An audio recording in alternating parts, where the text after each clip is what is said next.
Hey everyone, Andrew here, bringing you another video review, and today we're going to be doing another DC Universe Classics review, and that's of the Wave 8 figure, Vigilante.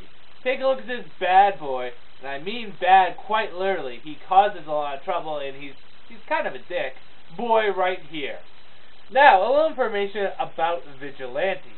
Vigilante's real name is Adrian Chase, and he first shows up in the Teen Titans paperback, Terra Incognito. And Adrian is actually the district attorney of his city. However, he does questionable things as district attorney. He doesn't view the law as strong enough to take down criminals, and he sees the law as a faulty tool for his war on crime. He goes so far as using Robin to get his job done with criminals. He does a lot of questionable acts, and he uses Robin quite literally. Robin does not like how Adrian does things. Because Robin is a deputized detective for Gotham City and all cities because, well, he is the junior partner to Batman. So Adrian uses that to his full advantage. He rubs a lot of people the wrong way. He rubs Robin the wrong way, he rubs the Titans the wrong way, and he rubs the criminals the wrong way. To the point that they actually bombed his house and killed his family. This caused Adrian to snap, and donning the persona of Vigilante. Now, as Vigilante, he's pretty much comparable to the Punisher. He has no regard for the law, he gives out his own brand of justice, and he's kind of a dickhead. He fights for the side of good for the most part, but he's still kind of a dickhead. And he's not opposed to lethal force. Now, I can't comment too much more on Vigilante as a character because I've only read the Teen Titans stuff about him. He's not a huge character in the DC Universe. Fairly well known, but he's only appeared in the earlier 80s and 90s stuff. Now, Vigilante has fairly good hand-to-hand combat, not incredible, really good with guns, and he has a lot of equipment to help him in his war against crime. Now, let's talk about the figure itself. Now, as you can notice right off the bat, a lot of the parts that were used for Vigilante were former Nightwing mold pieces.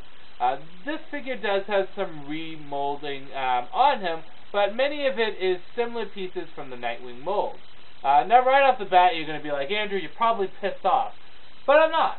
See, this figure has enough to it that makes it stand out, so it doesn't look like it's just another reusing of a mold. This has a lot of bells and whistles on him. So let's start off with the most impressive stuff, and that would be his weapon. Vigilante comes with 3 accessories, 3 guns. The first one is his Uzi right there. And now, I kept the elastics around the Uzi because I've heard from multiple people that it falls out very easily, and I don't want to lose it. But this is the only gun that apparently falls out very easily. The rifle is very nice looking, and it stays in place very well. It's a better quality plastic than Deathstroke's gun was. However, it's not quite as good looking. However, it stays in his hands very well. Now, his trigger finger actually slides through the trigger hole of this gun. And it does so the same way for his other gun right here, which is in the holster. Now, the holster stays closed very well, which is an improvement on the holsters that DC has been giving us. Mattel has been giving us with DC figures, such as Captain Cold and Blue Beetle.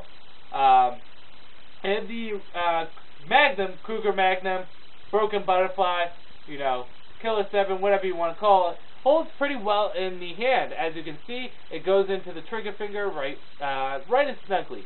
Now, the gun itself looks very small, but on a whole, it fits pretty well. You can take his rifle and use the sling and put it up on his shoulder if you like. However, it always slides off. I always display him with his gun, his rifle in his hand. Now, he has some nice detailing on his wrist right there and his forearms. They're actually molded on. It's not just a paint app. His boots are actually molded on also. They are not paint apps. Plus for you, Mattel. Now, he has the translucent goggles right there, much like the Blue Beetle, Booster Gold, and Catwoman figures that we previously had. If you look real closely into him, you'll notice his eyes, although it doesn't show quite as much on this figure as it did on the other figures. His belt here is very nicely detailed. It has a holster, some pouches, and nunchucks on the back. Now the nunchucks are molded and they do not come off. That would be asking for a lot. However, it would be kind of cool if they did come off. The color scheme is a black, white, and blue color scheme, and it works fairly well. Now, from a distance, this figure kind of looks like a snowboarder or a skier that has guns. However, up close, he looks pretty badass. Although the goggles don't impress me, I have to remember Snake Eyes also has goggles too sometimes, so, hey, who cares? On a whole, the good, the bad, and whether or not you should get it. Good, I like the guns. I feel as though they fit in the hands very well, although I can't comment about the Uzi because I did not take it out. The guns look very nice. They fit in the hands very well. They look good-looking guns.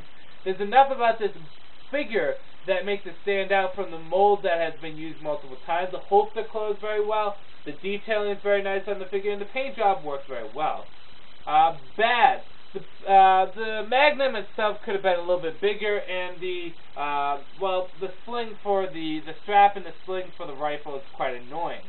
But besides that, on a whole, this is a good figure. Out of Wave 8, this is definitely one of the better figures, and it's harder figure to find. It's not one of the easier ones out there to get. I do recommend picking up if you find him. He may not be the most well-known character, but he stands out very well in the DC Universe collection. So take a look at this bad boy one more time. Like I said, if you like a badass with guns, and you don't know much about the character, you'll still appreciate this figure for what it's worth. It surprised me because I thought this figure was going to be shit, but it wasn't. Actually, it's a B+ figure to an A-. It's actually very nice. And from what I've seen, Mattel is starting to use new molds in its later figures for their later waves that we saw from San Diego Comic-Con. So the reusing of molds hopefully won't become a recurring theme. But on a whole, Vigilante is a nice figure. You can do a lot worse from this guy. He is a nice guy. You should definitely pick him up. The accessories just work very well, and you can put him into a lot of badass poses. So with that said, I'm going to end this review here. Vigilante, pick him up if you see him. He's worth it. With that said, this is Andrew saying peace out for now.